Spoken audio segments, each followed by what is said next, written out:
Welcome to another chapter of the 12-week year. And Mark and I have been studying this, and it's Mark and Dan. And, we've been studying this awesome book and putting this to work in our lives. We're basically halfway or more than halfway through. This is chapter 15, Installing Process Control. And so this particular chapter is quite interesting because this is where a lot of people falter. And because it's process control, it's basically, how you execute and then measure that. So I'll just start off by saying, in the first section, he quotes Mike Tyson and says, everyone has a plan until they get hit in the mouth. And process control is a set of tools and events that help you to work your plan even when you get hit in the mouth. So that's kind of an interesting quote. And if you've ever been hit in the mouth, you know what we're talking about here. You get punched in the mouth, without warning. Yeah, happened to me a couple times, so I know what it's like. So, Mark, what did you get from making sure things get done? That's the first section. So let's talk about that.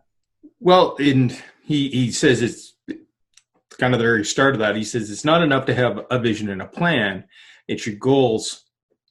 If your goals and plan aren't designed to help you achieve a higher performance, and that's where the process control comes in. That he talks about willpower and how we can have willpower and make things happen, but our willpower, and this has been scientifically proven, that our willpower has a fatigue factor in that we start to, I've been doing it for, pick something, 30 days, so I'm good now, I can always do it.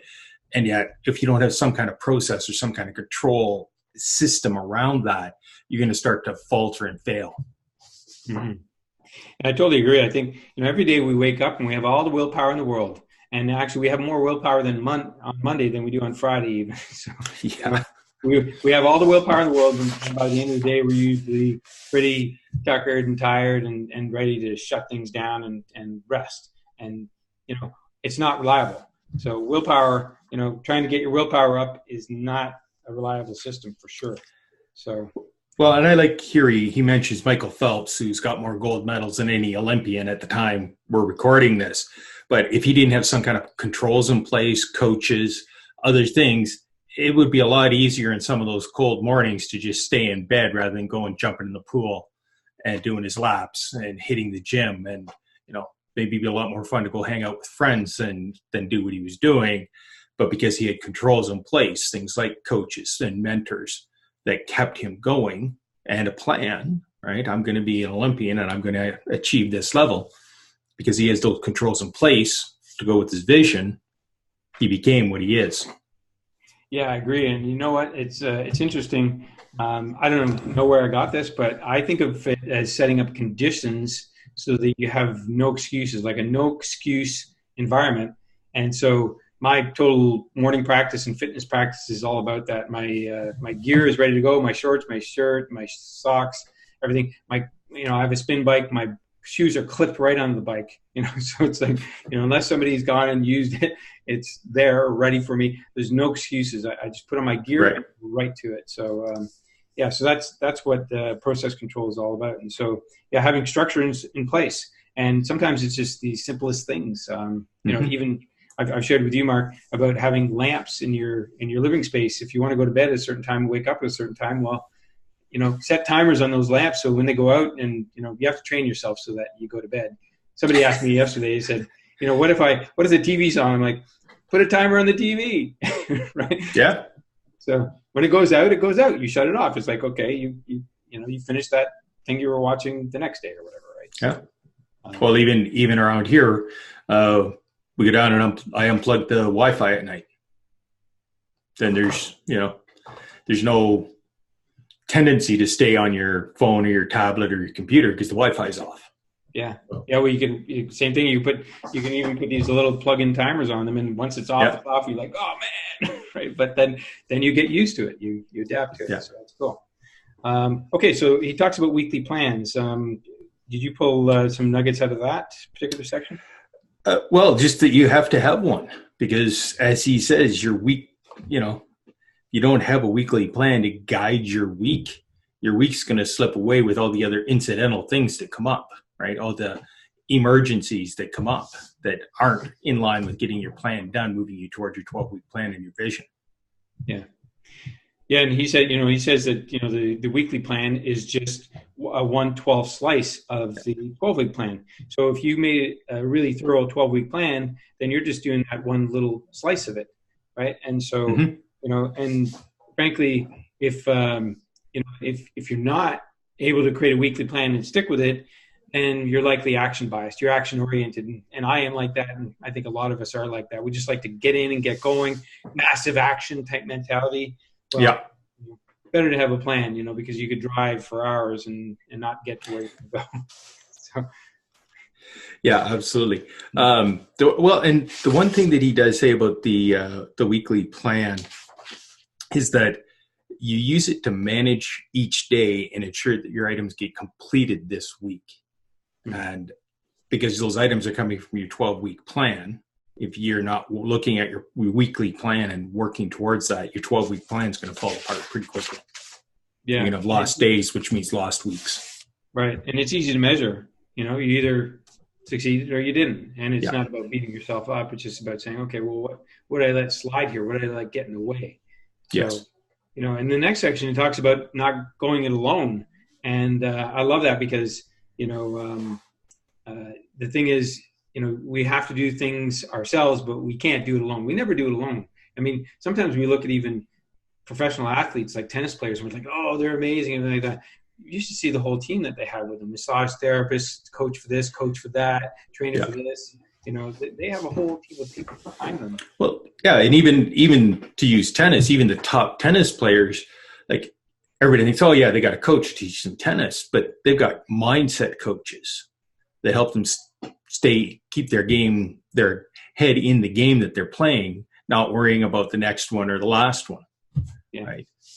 Yeah, keeping them focused, keeping them tuned in, and in a positive frame of mind, so that they're moving in the direction they want to go in. So he quoted George Shinn, the owner of the Charlotte Hornets basketball team, and I love that. He says, "There's no such thing as a self-made man. You will reach your goals only with the help of others." Yeah. And that's true. I mean, you think about that.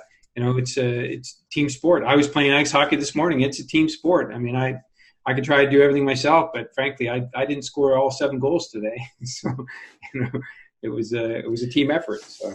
Yeah, and that is important. And even people that look at someone and say Richard Branson, who a lot of people know of, they think, oh well, Richard Branson's great. He's done all these things, but he's always done it with a team. Even right back to the very beginnings of Virgin Records, the little back room at the shoe shop. There was a group of them. It was his idea and his plan, but there was a group of them that started that, right, and built that. Yeah, yeah, and we know from Napoleon Hill's work, the power of the mastermind. So it's better to have 2, 3, 4, 5 or more minds involved in a project than just one. Right? Mm-hmm. You can gauge the rate at which the project or the business moves forward by the the quality and the number of people involved. I think that's mm-hmm. to measure things.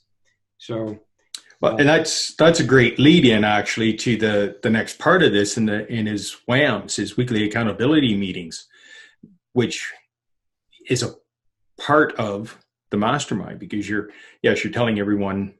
So quickly, the agenda is everybody reports out what they're doing and how they're making out, and what their intentions for the coming week are.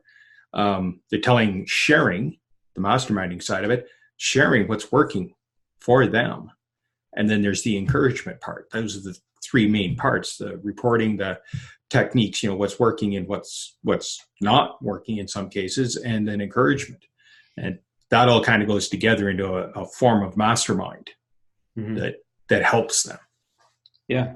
And we talked about process control. I mean, this is all about process control, right? So once you establish this pattern and you start doing it, it becomes natural and normal. As long as people show up and mm-hmm. report accurately, then there should be progress. There's no question about it.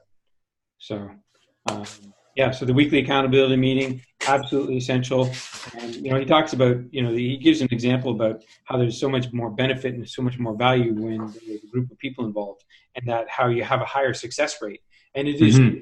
that's why, there are Facebook groups and there are groups of people that come together, right? And that's why you and I do masterminds, because you bring people together and there's so much more benefit. I mean, I've had company names like brands come out of these mastermind calls, and it's from somebody who probably didn't even know the brand, but they just had a little insight and Yeah. shared that with the group. Next thing you know, the product and the brand has been named, and it's a big company. So Yeah. So yeah, the format for the weekly accountability meeting, I think that's really important to highlight here. So he says that there's basically 4 steps, and he says you report on your results for the 12-week date. So that's important, and then you report on your weekly execution score. So you go broad, you go 12-week year to date, then your weekly execution score, then your intentions for the upcoming week, and then feedback and suggestions for the group. So those are the 4 critical steps that you would take as a part of the WHAM, and and then there's also encouragement in there, and you can share some tools and resources. But those are really the critical steps. It doesn't seem like a lot, but imagine doing that over and over and over and over again, week after week, the results you would get. So, and you also, as a part of it, you're announcing your intentions for the week. And guess what? When you announce your intentions, Yeah. you get people really involved, right? And then it's that whole, you're self-accountable in that respect. So, and I absolutely love it. And in fact, it's great to have like the tools that we have, which you can create a weekly plan, you put it in a Google sheet, and everybody sees it. And then that way, it's out there in front of everybody. So, so do you want to talk about the weekly routine a little bit?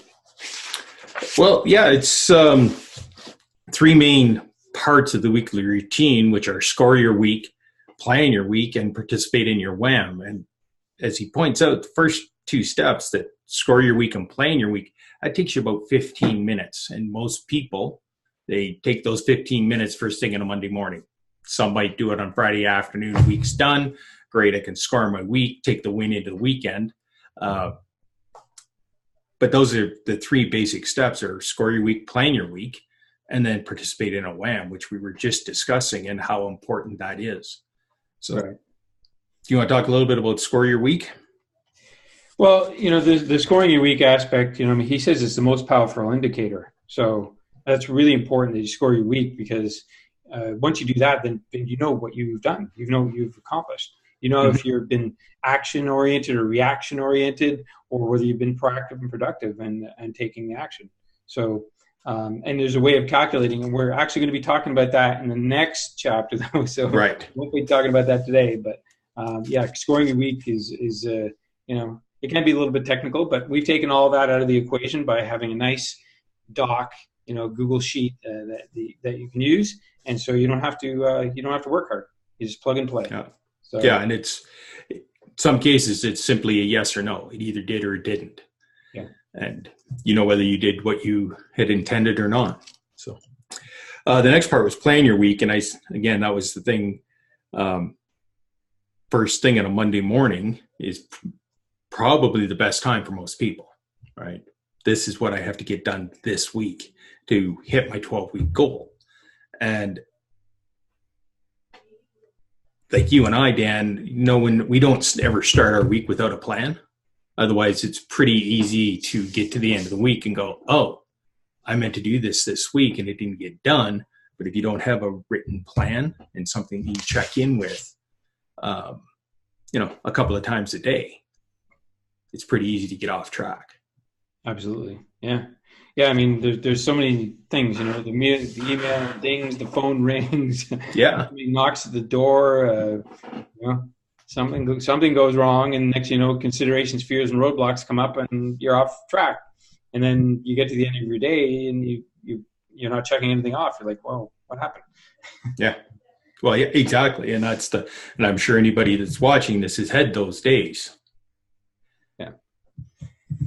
Yeah. And then the third, step 3 is pretty simple. We talked about it. Set up a weekly accountability meeting, as he calls it, a WHAM. So set up a WHAM meeting, have that in your calendar, and should be, it says 2 to 4 people involved, and, just set this up and start working it. Right. Mm-hmm. And, you'll find out quickly who's a good fit or who's not, who's producing or who's not. Well, and this is especially important if you're doing this in a business with a team. As you and I know, any team activity you take part in, you tend to draw people up to a higher level. If somebody's performing much higher than everyone else, others then start to see that as, oh, maybe I can up level my game and play at a higher level. So that's another benefit to any business owner that's looking at this with their team. Right. Yeah, absolutely. I mean, I've noticed it on the golf course when I played with people I didn't know that were way better. Same thing in tennis court, so it's, it works everywhere when you level up when you're playing with people that are way better. So, yeah. Anyway, yeah. And then he talks about thinking shift. And I really love what he talks about here because, he talks about, and I've heard this so many times, these kind of excuses like, I know what I need to do, so I don't need to write it down. Or I need more flexibility than that. Or writing it down just restricts me. Or I'm extremely busy. I don't have time for that. These are excuses. And I've heard it so many times. Like I've set goals before and I failed. That's one I've heard too. And it's like, well, okay, well, what is it about that? It's probably because they're reaction oriented, and they just don't. And yeah, to your one point, I'm too busy for that. I hear that a lot from clients that they're too busy to make any changes. Well, if you want anything to get better in your business, then you need to make changes. And if you're always busy, that means you're probably not working to any kind of a plan, which means you're limiting any kind of growth that you're going to have. Yeah. Yeah. I mean, if you don't have time and space, you're going to be working in your business all the time and not on it. And that's a recipe for failure. So, yeah. Then he talks about applying this to your team. So in the team application, he talks, he quotes Iacocca, the speed of the leader is the speed of the team. So you have to, it's a culture. And I love how he puts that because it's a culture. It's a way of thinking, a way of doing, and not everybody's going to be on board with that. And I'd have to say, sometimes teams might have people leave or have to, you have to let them go just because they're not able to abide by the culture. They're too action oriented. They're too reactive, and they just react towards things. They're not actually planning or have a focus. Yeah. And I like this because I highlighted it in the book, because culture is a reflection of the leader. Your actions, more than anything else, will have the greatest impact on determining whether your team fully adopts and profits from the 12-week year. So if you're not doing it, if you're one of those leaders that just likes to dictate out there, this is what we're doing, but you're not actually doing it, your team doesn't really have the motivation to do it because they're not seeing you do it. So why should we? And that happens in businesses. And people wonder why things are happening the way they are. Well, it's not just the culture, but it's the habits of the people in that culture. Right. Yeah, and there's a term, I'm not even sure who said it, but culture eats strategy. Right? Absolutely. For lunch. Right. Yeah. So, so anyway, so then he talks about, in terms of the team, having weekly accountability meeting and checking in with them and, formally reviewing their weekly plans and scorecards with them at least once a month in a scheduled one coaching session. These are the kinds of things. If you're going to be a leader, you have to show them the way or the path, right? Blaze the trail, show them how it's done, and then get them into that rhythm, into that pattern. Because as you and I know, and it said it right in the book here, it talked about the emotional cycle of change. This is a change that people will not grasp onto easily, especially if their old emotions are involved and their old ways and practices are. And there was one story, we kind of skipped it, but it makes a brilliant point that because they started to do these whams and started to look at some of the things they were doing and what some of the employees were doing, they realized that some of the systems and processes they had in place in their business didn't work. Mm-hmm. They were time consuming, and there was really no return on the time invested, the money invested in doing them. So they changed the business, and they never would have done that had they not been doing these whams and reviewing what people are doing. Yeah, exactly. So the last bit, he talks about common pitfalls, and it's really important. I love how he does this or how they do it, because the pitfalls tell you, this is where you can slip up, because if you slipped up and you didn't know what the slip ups are, then you would just make an excuse and stop. And so I'm really pleased that he did this. And he talks about Monday being a stress-filled day, and we can feel behind in the moment it begins.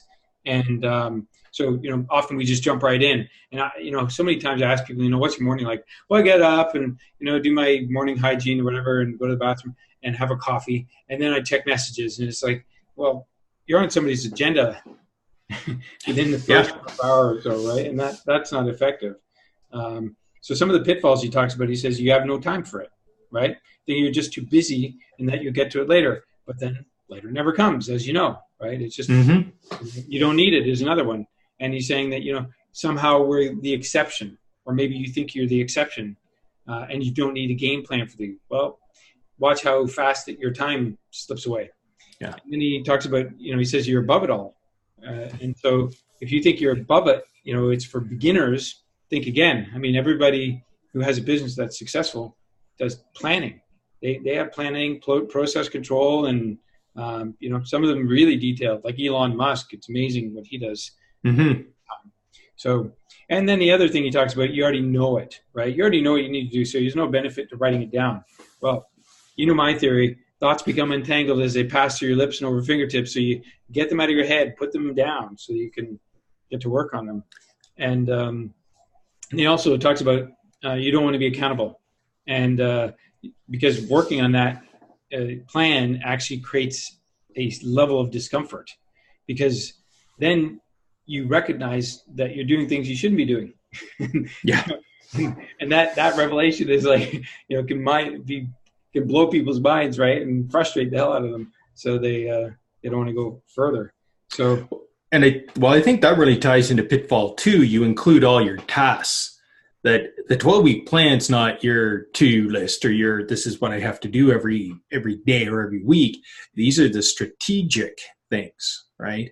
This isn't the lower level activities that you do every day. These are strategic things that are moving items and commitments that are moving you and your business forward. So to me, it's really, if you're putting down, check email, well, that's not moving your business forward. If it's call Mary about a big contract, that's moving your business forward. So that should maybe be one of the items in your weekly plan. But checking email, no, that's or I have to make sure payroll's done, or whatever these other things. That the 12-week plan is to move you forward towards your vision.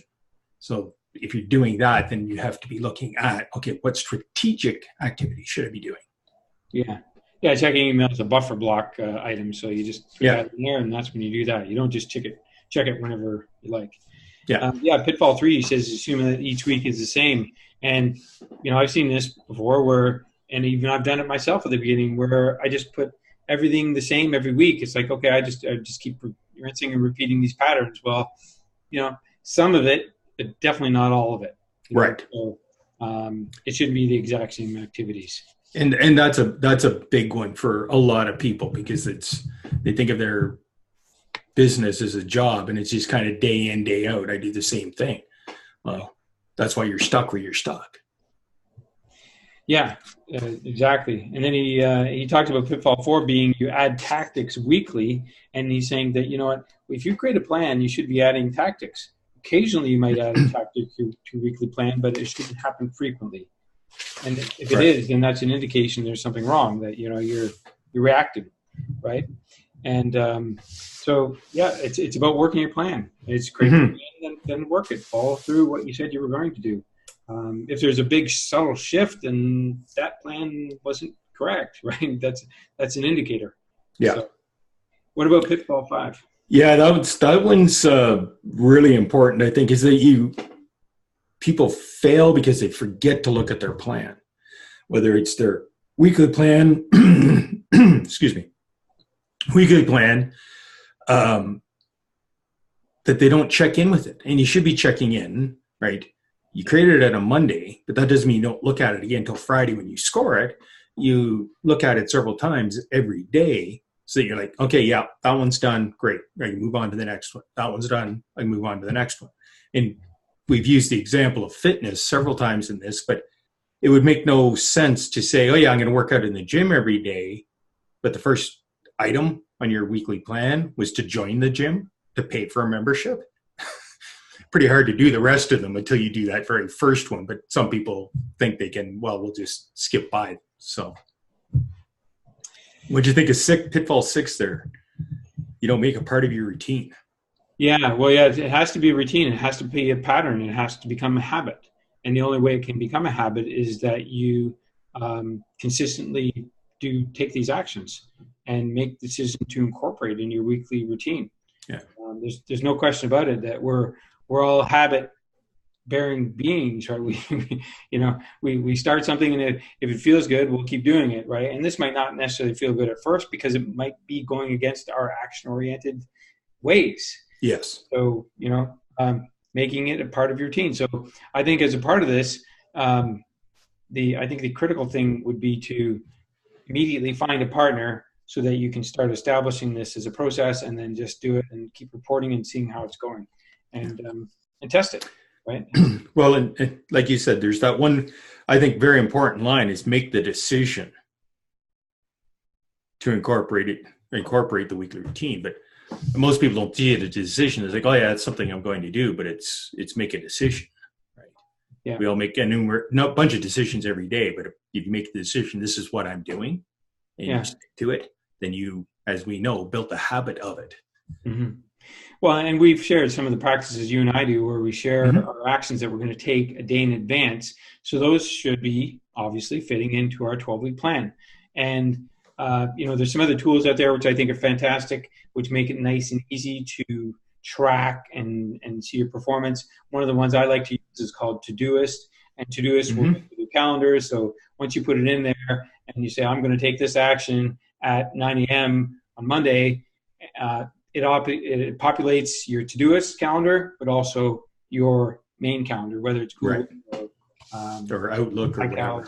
Whatever. Yeah. So, which is awesome. So then it's there reminding you, right? So, unless you're just really, somebody who's reactive and action oriented, then, yeah, absolutely. It's like the one habit that I had to set for myself was getting to bed earlier, because I'm one of those people that I can stay up and work if I have to, or if I want to, or if I get into something. So I've actually set it up on my phone through Habitbull, which is another app, that it dings at 9:30 to remind me, hey, you need to be going to bed. Get your stuff shut off and go to bed.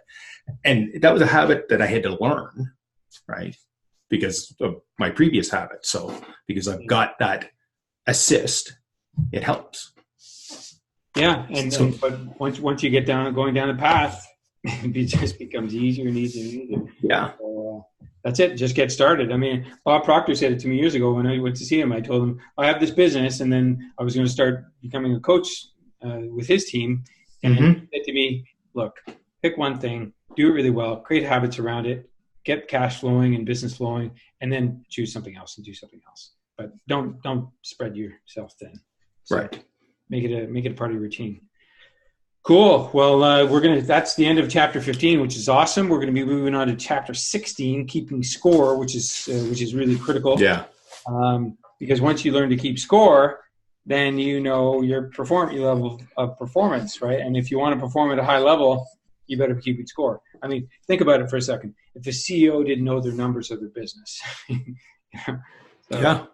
And you are the CEO of your business and of your life. Yeah. And if you're not, then you better be making some changes. And that's where the 12-week year would help. Yeah. And I have to say, I work with entrepreneurs, and so do you. These people don't keep score most times. They they never learned it. It wasn't taught in school, wasn't taught by their parents. They don't know how to do it. So, yeah, I had one client, and because they had a very successful business, they checked their numbers once a year when they got it back from the accountant. Like, we could be a lot more successful if you just started getting your, some of your statements from your bookkeeper and your accountant once a month even. Right? Keep score more often. And that's part of what the 12-week year causes you to do. So. Yeah. Yeah. Well, same thing with me. I have some clients that, they have their P&L, their profit and loss statements, and that's all they have. But they're not keeping score of anything else, their performance and sales or anything else. It's just, hey, let's look at the numbers. Well, what's creating the numbers? Right? That's right. Let's keep lead and lag indicators. Yeah. Absolutely. Cool. All right. Chapter 16 is next, keeping score. So this will be interesting. Yeah, it's going to be great. So yeah, for everybody here, this is chapter 15, and this is about process control. So put that to work, and remember the tool that we gave you to do that. So use it, and let us know how it's going. I mean, if this is important for you, this is this is all we want to share with you. I mean, Mark and I are reading and studying this 30 times in 1 month. We've gone over it several times and had some great experiences as a result. So reflect on that. So, all right. Well, we'll see you on chapter 16, and put this to work. I mean, if you have challenges with it, this is the time to put it to work in your life. Absolutely. Thanks again, and we'll see you on our next video. Take care. Bye now.